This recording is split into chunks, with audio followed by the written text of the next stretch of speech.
vive mes ancêtres méritants, vive une Afrique unie et libre, à bas l'impérialisme, à bas le néocolonialisme, à bas les nègres de maison.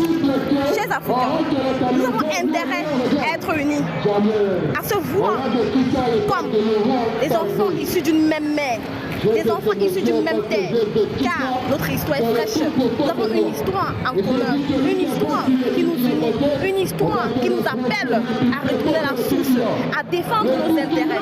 Nous devons être prêts, je dis bien prêts et préparés à se battre à mort pour notre patrie, à défendre à mort nos héros, nos leaders, ceux-là qui se battent sans cesse pour que nous ayons un nom, pour que nous ayons une souveraineté totale.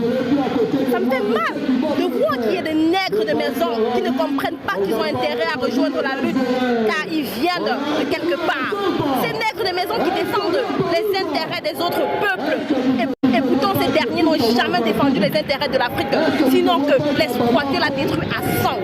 Nous devons éduquer la jeunesse camerounaise, la jeunesse africaine à s'intéresser à la politique qui n'est qu'une gestion, à s'intéresser à son histoire, à s'intéresser à ses richesses, à ses terres, pour que les gens ne se mettent plus à des milliers de kilomètres pour nous dire comment nous devons vivre, pour que les gens ne disent plus ce qui est bien pour nous, ce qui est mal pour nous. Alors, c'est ensemble que nous devons changer les choses.